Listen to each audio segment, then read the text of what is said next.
के लिए अगर आपको वो वीडियो याद हो, जैसे ही सरकार बनी तो हमारे ऊर्जा मंत्री का क्या नाम है, शर्मा जी का, श्रीकांत शर्मा। तो श्रीकांत शर्मा बड़े कद के नेता थे, उनको बनाया गया। मतलब आपको अब से पता लग जाता है आप किसको बना रहे हो ना, कि उसका स्तर है, वो राष्ट्रीय प्रवक्ता रहे हैं भाजपा के, उनको बनाया गया। आपके मथुरा वृंदावन से आते हैं। और उस समय पीयूष गोयल जी सेंटर में पावर मिनिस्टर थे, अगर आपको याद हो, जब 17 में सरकार बनी थी। एक मीटिंग हुई और उस समय स्वतंत्र देव सिंह जी के पास MOS का ऊर्जा का चार्ज भी था, स्टेट, वो तब वो प्रदेश अध्यक्ष नहीं थे। एक मीटिंग है जहाँ पे पीयूष गोयल जी बैठे हैं, श्रीकांत शर्मा बैठे हैं, स्वतंत्र देव बैठे हैं और बिजली के अधिकारी बैठे हैं सारे। वो वायरल हुआ था, वो वायरल हुआ था कि अगर मैं बता रहा हूँ बिजली की चोरी करनी है तो ये विभाग छोड़ दो। पीयूष गोयल जी कई बार इतने आक्रामक रवैये के लिए नहीं जाने जाते हैं, है ना, बिल्कुल उंगली उठा के हिंदी में बोल रहे हैं। वो वीडियो वायरल हुआ था, अब लोगों को लगा नहीं होगा। फिर पीयूष गोयल जी ने बहुत स्मार्ट चीज़ करी। अखिलेश क्या कहते थे, मुझे बिजली नहीं मिल रही, मैं तो खरीदना चाहता हूँ, मुझे बिजली नहीं मिल रही। उन्होंने क्या करा, एक पूरी ऐप बना के, पूरी वेबसाइट बना के बता दिया कि कहाँ से बिजली खरीद सकते हैं और कौन इसको बिजली खरीदनी है, आप अपना रिक्वेस्ट करो, बिजली आपको मिल जाएगी। तो अखिलेश का ये झूठ था कि मुझे बिजली नहीं मिल रही, इसको एक्सपोज कर दिया कि आप बिजली खरीद नहीं रहे हैं, बिजली अवेलेबल की प्रॉब्लम नहीं है, किस स्टेट के पास बिजली है, किस पावर स्टेशन के पास कितनी बिजली है। मतलब नेशनल एक्सचेंजेस में एंगेज करना बहुत आसान बना दिया उन्होंने। ऐसा नहीं कि आपको पता करना है, आपको बिल्कुल पता है कि कहाँ पे बिजली अवेलेबल है, कितनी यूनिट बिजली अवेलेबल है, कितने दिन के बाद अवेलेबल हो सकती है। तो वो इजी कर दिया। 2017 में आते ही योगी आदित्यनाथ को पता था कि अगर प्रॉस्पेरिटी लानी है तो बिजली तो देनी पड़ेगी, बिजली के बिना इंडस्ट्री नहीं आने वाली। वो जनरेटर सेट पे इंडस्ट्री नहीं चल सकती, बहुत बड़ी जनरेटर सेट पे। और उन्होंने टारगेट दिया कि मैं जिला मुख्यालयों पे, बड़े टाउन पे 24 घंटे, तहसीलों में 22 से 23 घंटे और गाँव में 18 घंटे। अब ये बहुत बड़ी सोच में बदलाव था। जहाँ बिजली 8, 9, 10 घंटे आती थी मात्र, वहाँ वो भी बीच बीच में गड़बड़ आ जाती, वो भी गड़बड़ आती थी, बत्ती कम हो जाती थी, 3 फेज की लाइट नहीं आती थी, वो वहाँ पे 18-20 घंटे बिजली मिलना। मतलब अलग अलग धंधे बन गए थे। मोबाइल चार्जिंग स्टेशन एक धंधा था, आपको पता है यूपी में, कि आप 10 मिनट अपना मोबाइल चार्ज करके ले आओ, वहाँ पे उसके 10 रुपये लगते थे आप, है? मतलब वो तो देखिए आदमी कुछ तो क्रिएट करी, कुछ तो करी, अब वो मोबाइल उसका बंद कुछ तो करेगा ना, तो 10 रुपये करके। तो इस तरह की चीज़ें जहाँ चल गई थी। तो अब मेरे एक मित्र हैं जो जेनसेट में काम करते हैं, तो जेनसेट का धंधा खत्म हो गया है। मतलब खत्म नहीं हो गया, बहुत मिनिमम। ये डीजल वाले जो हैं, डीजल वाले भी और छोटे वाले भी, घर वाले भी और जो बड़े डीजल वाले भी, बंद नहीं हुआ उसका। देखो बिजली तो अब बल्कि एवरेज डेटा आया है कि शहरों में 24 घंटे जो प्रॉमिस किया गया था वो 23.4, मैंने डेटा एग्जैक्ट कोट करा है, उतनी बिजली मिली है। 23.5 घंटे सारे कट को एवरेज मिला के। तहसीलों में 21.2 घंटे मिली है, जहाँ 22 का प्रॉमिस था, और गाँव में 17.8 घंटे एवरेज बिजली मिली है।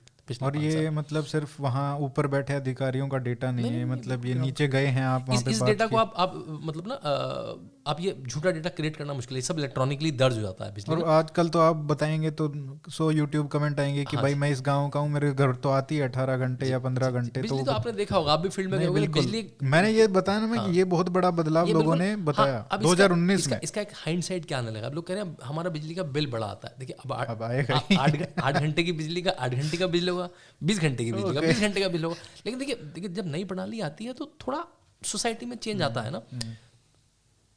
अखिलेश के टाइम में जो मैक्सिमम बिजली ट्रांसमिट हुई पूरे प्रदेश में होती 16,000 मेगावाट। आज 16,000 पूरे प्रदेश में जो ट्रांसमिट हुई। योगी आदित्यनाथ के काल में जो मैक्सिमम बिजली ट्रांसमिट हुई वो 25,000 26,000 मेगावाट। आप समझ रहे हैं, एक प्रदेश अगर 8 से 9,000 मेगावाट ज़्यादा बिजली ले रहा है तो उसका तो GDP ऐसे ही बढ़ जाएगा। जब आप ये आया एडिशन जो हुआ 7-8 हज़ार मेगावाट का, ये कहाँ से हुआ?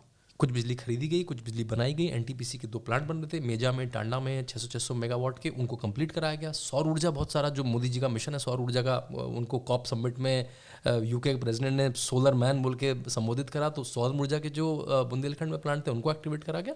और जहाँ पे जरूरत थी बिजली खरीदी गई, जितनी जरूरत थी। देखिए बिजली पहले भी नहीं थी, बिजली जब 17 में आई थी नहीं थी। पहले क्या होता था, बिजली 16,000 है, चाहिए 24,000, क्या करो, यहाँ पे काट दो, वहाँ पे काट दो, वहाँ काट दो। जो हमारे जिले मायावती आती थी तो कुछ खास जिलों में बिजली आती थी, जब अखिलेश की सरकार है तो खास जिलों में सरकार आती थी। अब ऐसा कुछ नहीं है।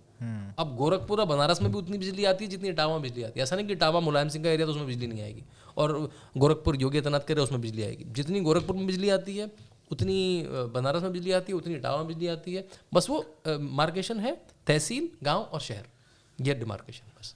एक और कल्चर है ये, आपने कहा ना बिजली देने वाला, कि अपने अपने गढ़ में, अपने गढ़ वाले क्षेत्र में दे देते थे, खास दिनों में दे दो, कुछ खास दिनों, जो मोदी जी ने कहा भी, और वो सच में होता था कि रमजान में बिजली आती है, दिवाली में बिजली नहीं आती, खास होता था वो, ऐसा नहीं, उन्होंने डेटा, उसका डेटा बैड मैंने लिखा भी है। अखिलेश जी बोलेंगे अरे दिवाली पे क्यों बिजली चाहिए, वैसे भी तो जगमग है ही। उनके पास तो वैक्सीन बीजेपी की है, वो तो कुछ भी कारण बता सकते हैं। उनको कोविड भी हो गया है अभी, कोविड भी हो गया, उन्होंने टीका नहीं लगाया तो होगा ना भैया। अब वो बिल्कुल प्राइम एग्जांपल है, टीका लगाने वालों को भी हो जा रहा है, वो तो प्राइम है ना, बिल्कुल, उन्होंने तो टीका नहीं लगाया है ना, बिल्कुल। तो ये मैं कह रहा था कि बिजली का एक और जो हमने हरियाणा में देखा, क्या हुआ कि बिजली ज़्यादा आने लगी और जो लॉस था बिजली विभाग का वो कम हो गया और वो पहली बार प्रॉफिट में चली गई। इसका मैं फ़ायदा भी बताता हूँ आपको। तो ये ऐसा यूपी में भी हुआ क्या? हाँ देखिए, अब जब बिजली आने लगी तो बिजली के बिल कलेक्ट करना, सालों से कोई भी अच्छी बुरी आदत लग जाए तो वो आदत बन जाती है। बिजली का बिल ना देने की आदत पड़ जाए आपको, क्योंकि कभी सरकार माफ़ कर देती है, तो वो लंबे समय तक आदत पड़ जाती है। जब बिजली कंपनियां लॉस में होती है तो नुकसान क्या होता है, वो अपना कोई इंफ्रास्ट्रक्चर अपग्रेड नहीं करती हैं, अपने ट्रांसफार्मर नहीं अपग्रेड करती, अपने सबस्टेशन नहीं अपग्रेड करती, तो क्या होता है, बिजली कटती बहुत है। फिर टीएनसी लॉसेज होते हैं, वो टीएनसी लॉसेज तो होती हैं, लेकिन कटती बहुत है क्योंकि फॉल्ट बहुत जल्दी होते हैं। अगर आपकी बिजली ज़्यादा आने लगी, आपका ट्रांसफार्मर पुरानी कैपेसिटी का तो फूक जाएगा, आपका सबस्टेशन पुरानी कैपेसिटी का है, आपने बिजली ज़्यादा करने लगी तो वो फूक जाएगा। ट्रांसमिशन लॉसेज तो अलग बात है। तो बिजली के बिल कलेक्ट करने की भी कोशिश करी गई कि कैसे बिजली के बिल ज़्यादा कलेक्ट कर जाए, कैसे ऑनलाइन करा जाए, कैसे बिजली के जो पुराने बिल हैं वो सेटल करे जाएँ, पुराने बिल सेटल करे, जो बड़े बड़े 1-1 लाख 2-2 लाख के उनके ट्रिब्यूनल बैठे, उनको सेट हुए, पुराने सारे बिल क्लियर करे गए, जिससे सारे ये जितने भी UPCL और अलग अलग डिस्कॉम्स हैं वो वेलफेड हों। अभी और बहुत सारा काम होना है।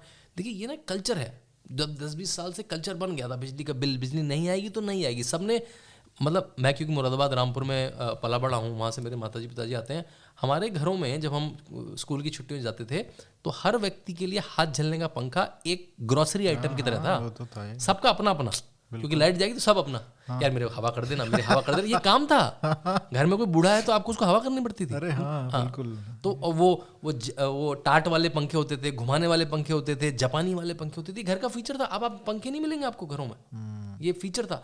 और वो जो बैटरी वाली लाइट, इन्वर्टर भी आ गए थे, फिर उसके बाद जिनके पास पैसा था वो आते थे, फिर वो खींचने वाले, वो रस्सी खींचने वाले सब इस्तेमाल करें हम लोग उत्तर प्रदेश में, वो आपको बहुत कम देखने शुरू हो जाएंगे, बहुत कम। तो एक जनरेशनल चेंज हो गया है। एक ये भी आपके भी उधर होता था क्या, वो तार लगाने वाला, खंटी बोलते हैं उसको, खंटी, या उसका एक और नाम होता है, एक और नहीं, एक और कहते हैं उसको, पश्चिम में कुछ और नाम भी है उसका, मैं बोल रहा हूँ। वहाँ पे तार लगा के रोड लगा देते, वहाँ से भैंसे नहला रहे हैं, पूरा AC चल रहा है। कई बार देखिए कई लाइनें चलती है ना, एग्रीकल्चर की लाइन चलती है, इंडस्ट्री लाइन चलती है, घरों के कनेक्शन की, तो उनको चल रहा, बहुत डेंजरस होता था वो, बहुत डेंजरस, उसमें आपको, लेकिन बहुत लोग लगाते थे। तो वो FIR वगैरह करवाई, बहुत अब उसका स्ट्रांग हो गया है। उसमें कैसे जहाँ बिजली की चोरी हो रही है, उसमें इक्विपमेंट भी उसमें बड़े इक्विपमेंट्स भी लग गए हैं, जिससे आप ट्रेस कर सकते हैं किस घरों में बिजली चोरी हो रही है, कहाँ पे बिजली के ट्रांसमिशन लॉस हो रहे हैं, कहाँ पे चोरी के लॉस हो रहे हैं। तो मतलब जो पुराने डिस्कॉम्स थे वो बड़े अलग स्तर के पहुंच गए। मीटरों में वो लगा देते थे चुंबक।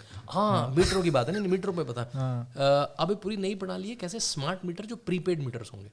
हाँ, वो अभी हरियाणा में भी सुन रहे हैं। नहीं, यहाँ पे इंस्टॉल, जैसे रिचार्ज करते हैं हम फोन को, बिल्कुल वैसे करीब 31 लाख 40 लाख लगने थे, इसमें 20 लाख लग चुके हैं। और श्रीकांत शर्मा ने बड़ी चीज़ करी, सबसे पहले अपने घर पे लगवाया, जो उनका निवास है, जो उनका मंत्री निवास है लखनऊ में, ये दिखाने के लिए कि भाई मंत्री भी बिजली का बिल पे करेगा। तो बिजली में बहुत अच्छा काम हुआ है, और वो दिखता है बिल्कुल। मतलब आप गाँव में जाएंगे, कोई ऐसे झूठ बोल दे तो अलग बात है, जिसको कुछ और बैर हो सरकार से, लेकिन वैसे परसेप्टेबल चेंज है। हरियाणा में एक बहुत बड़ा चेंज ये था कि बाहर मीटर लगाए थे, घरों से निकाल के खंबे पे लगा दिए हैं। तो स्टेप वाइज हुआ, लेकिन पहले क्या होता था, कोई भी जाता था अधिकारी तो उनको पीट देते थे। तो वो तो यूपी में भी होता ही होगा, लेकिन अब थोड़ा, क्योंकि वही ना, जब कानून का लॉ एंड ऑर्डर ठीक होता है तो फिर लोग ऐसे आसानी से नहीं कर पाते हैं।